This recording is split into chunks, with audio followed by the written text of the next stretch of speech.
श्री गणेशाय नमः. संपूर्ण महाभारत मराठीमध्ये दुष्टांचा नाश करण्यासाठी तोच कृष्ण म्हणून अवतरला आहे हे सर्व वर्णन करून अर्जुनाने त्यांची स्तुती केली. त्यावेळी अर्जुन कृष्णाला म्हणाला की तू म्हणजेच मी व मी म्हणजेच तू. तू तर ऋषीच आहेस व तूही माझ्याबरोबर तप केले आहेस. जो तुझा तोच माझा भक्त व शत्रूही. तुझ्यात व माझ्यात भेदच नाही, पण हे सर्वांना अनाकलनीय आहे. ही त्यांची विशेष बोलणी ऐकून सर्व राजे व विप्रवर्गही गडबड करू लागले. हे पूर्वजन्मचरित्र जेवढे उदात्त तेवढीच पांडवांची सध्याची स्थिती दयनीय झाली हे लक्षात घेऊन द्रौपदी शोक व संताप यांनी ग्रस्त होऊन बोलू लागली. कृष्णा, तू ईश्वराचा अवतार ना. तू सर्व शक्तिमान, तू भक्तवत्सल, तू योगी लोकांचा आत्मा, तू सर्वांचा सहाय्यकर्ता व आत्मा आहेस. मी तुला प्रेमाने माझे करुण गाराने सांगते ते ऐक. मी तुझी सखी मैत्रीण भगिनी, मी पांडवांची भार्या, मी द्रुपदाची कन्या. हे बलशाली कृष्णा, माझ्या पतींच्या देखत भर सभेत कौरवांनी विटंबना का करावी. धिक्कार असो भीमाच्या बळाचा, अर्जुनाच्या धनुर्विद्येचा, धिक्कार असो पांडवांच्या पराक्रमाचा. स्त्रीचे रक्षण करता येत नाही हा कसला पराक्रम. अरे कृष्णा, तू शिशुपालाला मारलेस तसे यांना करता नसते आले. नको तिथे सहनशीलता दाखवली. म्हणे हे पांडव शरणागताला अभय देतात. आहे का? मी तर कायमची शरणच आहे. मग माझे का नाही रक्षण केले. माझे पती, माझे पराक्रमी 5 पती आणि त्यांचे 5 पराक्रमी पुत्र, काय उपयोग त्यांचा. माझी कशा अवघड स्थितीत अवहेलना झाली ते तोंडाने सांगवत नाही. लाज आहे ती यांना आहे. दुर्योधनाने यांचे थोडे का अपराध केले आहेत. अरे, या भीमावर त्याने विष प्रयोग केला होता, तो नागाच्या कृपेनेच वाचला. अरे भक्तवत्सला, कुंती सकट सर्वांना त्याने हस्तिनापुरातून घालवून दिले. लाक्षागृहात जाळून टाकण्याचा डाव रचला. विदुरांच्या सूचनेने व मदतीनेच ते सुटले. या दुर्योधनाला जिवंत कसा ठेवला यांनी. मत्स्ययंत्राचा भेद करून या अर्जुनाने मला जिंकून आणले. तेव्हा कौरवांच्या शौर्यांनी त्यांनी भीमार्जुनांनी पराभव केला. ते शौर्य व्यर्थ झाले रे. माझ्या दिव्य जन्माचे त्या दुःशासनाने त्याचे नाव घेऊनही जीव विटाळू नये. त्या नराधमाने हलकटाने त्या पतींच्या देखत माझे पोतेरे केले रे. माझ्या नखाकडे ज्यांची दृष्टी टाकू नये, त्यांनी माझे केस धरून भर सभेत फराफरा ओढले. माझे एकच वस्त्र, मी असूची होते, त्यांनी त्या वस्त्राला सुद्धा हात घातला तरी ते मख्खच. बोलता बोलता द्रौपदीचा कंठ रुद्धच झाला. अश्रूच्या धारांनी ऊर भिजला. मोकळे केस हातात धरून ती दाखवू लागली. हेच ते केस. पाप्याने हेच केस ओढले. तिच्या मुद्रेकडे कोणालाही पाहावेना. अत्यंत शोकवेगाने ती स्पुंदन रडू लागली. फुटलेल्या पिचलेल्या भग्न आवाजात म्हणू लागली, कोण आहे माझे, कोण करेल माझे रक्षण. कुणाजवळ राहू, कुणाजवळ हृदय मोकळे करू. कृष्णा, हे पती माझे नव्हते, पुत्र माझे नव्हते, भाऊ माझा नव्हे. तू तरी माझा कोणी लागतोस. त्या कर्णाचे शब्द अजून हृदयाला घरे पाडित आहेत. तू माझा आप्त आहेस. मी तुझ्यापेक्षा वडील आहे. तुझ्यावर माझी भक्ती आहे. तुझ्या अंगी सामर्थ्य आहे. धर्माचे रक्षण करण्यासाठी तुझा जन्म आहे. कृष्णा, तू तरी माझे रक्षण केले पाहिजे. तिचे सांत्वन करत कृष्ण म्हणाला, द्रौपदी, ज्यांच्यामुळे तुझ्यावर हे संकट आले त्या शत्रूंच्या स्त्रिया अर्जुनांच्या बाणांनी त्यांचे पती रणात मरण पावले की धाई धाई रडतील. तू शोकावर, मी तुमचे सहाय्य करीन. पांडवांच्या पाठीशी सदोदित उभा राहील. पांडव राज्य मिळवतीलच. तू पुन्हा राणी होशीलच. आकाश कोसळेल, हिमालय भंग पावेल, पृथ्वी दुभंगेल, सागर आटेल, पण माझे हे भाषण खोटे ठरणार नाही. द्रौपदीने रागारागाने अर्जुनाकडे पाहिले. अर्जुन म्हणाला, प्रिये, रडू नको. डोळे पुस. तुझे डोळे पहा किती लाल झाले आहेत. कृष्ण म्हणाला, ते अगदी खरे करू.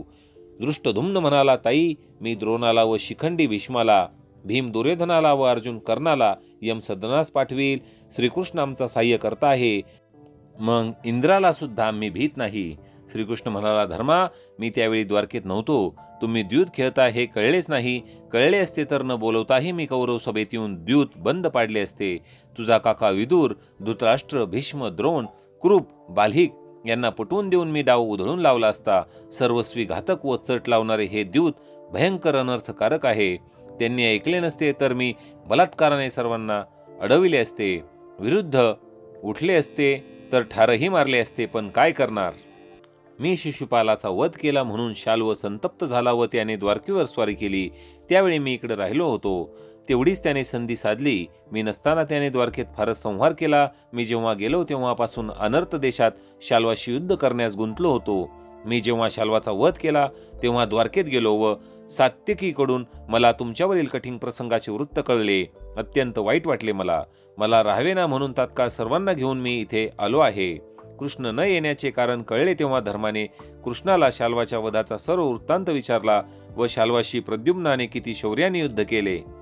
शाल्वाने सोब नावाचे मायावी नगर व त्याच नावाचे विमान कसे निर्माण केले होते, ते क्षणात दृश्य व क्षणात अदृश्य कसे होत असे, त्याची मायावी शक्ती कशी होती, प्रद्युम्नाचा त्याने कसा पराभव केला, ऐनवेळी कृष्ण तेथे कसे पोहोचले, शाल्वाचे व यादवांचे किती घनघोर युद्ध झाले होते, द्वारकेत युद्ध काळात कशी कडेकोट व्यवस्था होती व शाल्वाचे विमान नगर आणि सैन्य यांचा कृष्णाने कसा नाश केला व सुदर्शन चक्राने शाल्वाचे मस्तक कसे उडवले, ते सर्व वृत्त युधिष्ठिर धर्माला त्यावेळी कृष्णांनी सांगितले.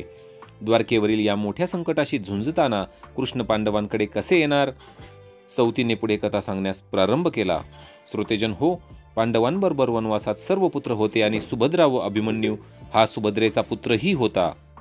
पांडवांच्या, धौम्यांच्या व कृष्णांच्या विचाराने इतर आप्तस्वकीयांनी अरण्यात राहण्याचे कारण नाही असे ठरले. श्रीकृष्ण सुभद्रा व अभिमन्यू यांस द्वारकेस घेऊन गेला. द्रौपदीचे 5ही पुत्र बरोबर घेऊन दृष्टधुम्न त्यांचा मामा पांचाल देशास गेला. चेदी देशाचा राजा दृष्टकेतू हा नकुल पत्नी करेनुमती हिला शक्तिमती नगरीत घेऊन गेला. दृष्टकेतूची ती बहीण आणि सहदेवाची पत्नीही केकय देशात आपल्या माहेरी भावाबरोबर गेली. कृष्णाला निरोप देताना द्रौपदीचे नेत्र पुन्हा अश्रूंनी भरून आले. वनवास पूर्ण केल्याशिवाय आता काहीच करता येणार नाही. कृष्णाने तिला व पांडवांना धीर दिला. पुन्हा पुन्हा शोक करू नको असे सांगितले. धौमांचे आशीर्वाद घेऊन सर्वजण गेले, पण बरोबर असलेले ब्राह्मण मात्र तसेच राहिले. इंद्रसेन नंतर द्रौपदीची वस्त्रभूषणे, दाया, चाकर आदी घेऊन व वनवासात अनावश्यक अशी यंत्रे, अवजड शस्त्रे इत्यादी घेऊन 20 माणसांसह द्वारकेस गेला. पांडव द्वैतवनात जाण्यास निघाल्यावर कुरुजांगल देशातील प्रजाजनांनी युधिष्ठिराचा दुःखाने निरोप घेतला. ती मैसभा आता शून्य झाली आहे. धर्म 13 वर्षांनी परत येईल. पांडव शत्रूंचा नाश करतील इत्यादी प्रकारे बोलत ते लोक इंद्रप्रस्थाकडे वळले. अशा प्रकारे श्रोत्यो, वनपर्वतील प्रकरण 2 कृष्ण हाच आधारित हे संपले आहे. आता आपण प्रकरण 3 पाहणार आहोत. अर्जुन इंद्राकडे निघाला. नैमिषारण्यात सौती काम्यक वनातील व द्वैत वनातील पांडवांचे वर्णन करून सांगत होते. ते म्हणाले की 12 वर्ष जेथे फळाफुलांची, पाण्याची विवंचना करावी लागणार नाही असे द्वैतवन व त्यातील सरोवराचा एक परिसर अर्जुन व धर्म यांनी वास्तव्यासाठी निवडला. तेथे पशुपक्षी खूप होते. सरस्वती नदी होती. रम्य वृक्षराजी होत्या. सिद्ध व ऋषींची जवळीक होती. हत्तींचे कळप होते. धर्माबरोबर विविध धार्मिक ब्राह्मण होते. ते तेथे एका शालवनात राहू लागले. तेथे अनेक ऋषी त्यांना भेटून धर्मविषयक उपदेश करून जाऊ लागले. मार्कंडेय हे अतिदीर्घ आयुष्य असलेले मुनी आले.